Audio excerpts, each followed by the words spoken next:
నెల్లూరు జిల్లా ఇందుకూరుపేట ఎంపీడీఓల కార్యాలయంలో అయితే అరటి నారతో ఉన్న ఉత్పత్తులు తయారు చేసే కేంద్రాలకు స్మార్ట్ ఫోన్ల పంపిణీ కార్యక్రమం జరిగింది. ఈ కార్యక్రమానికి ముఖ్య అతిథిగా కోవూరు ఎమ్మెల్యే వేమిరెడ్డి ప్రశాంత్ రెడ్డి హాజరయ్యారు.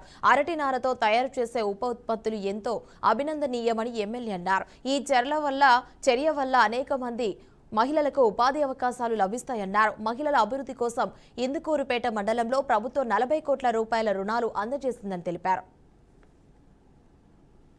ఇవన్నీ మనకి ట్రైనింగ్ ఇవ్వడానికి ఒక సంస్థని తీసుకొని ఎంతో శ్రద్ధగా మహిళలందరినీ ఒక దగ్గరికి చేర్చి దాంట్లో వాళ్ళకి ఇంట్రెస్ట్ ఉన్న వాళ్ళని ట్రైనింగ్ చేసి రేపు దాన్ని ఒక మార్కెట్లో పెట్టి వాళ్ళ కాళ్ళ మీద వాళ్ళు నిలబడేదానికి ప్రథమంగా ఇది ఎన్నో రకాలుగా పనికొస్తుంది అని చెప్పి ఇప్పుడే చూపించాను. నేను అవన్నీ చూశాను, చాలా చక్కగా చేస్తున్నారు.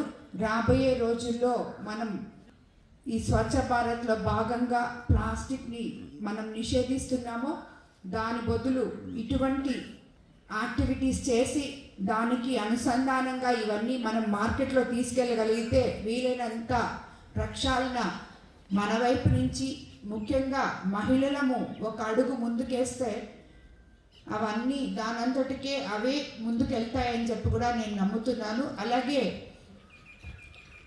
ఈ సందర్భంగా జిల్లా గ్రామీణాభివృద్ధి సంస్థ డిఆర్డిఏ ద్వారా 361 స్వయం సహాయక సంఘాలకు మన ప్రభుత్వం అధికారంలోకి వచ్చినాక 25,28,40,40,000 ఆల్రెడీ ఈ ఫైనాన్షియల్ ఇయర్లోనే మీ అందరికీ రుణాలు ఇవ్వడము అనేది మనమందరం చాలా సంతోషించదగిన విషయం.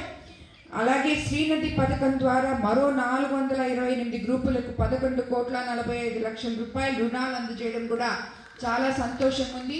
ఇందుకు మీ అందరి తరఫున కూడా నేను మన ముఖ్యమంత్రి చంద్రబాబు నాయుడు గారికి ధన్యవాదాలు తెలుపుకుంటున్నాను.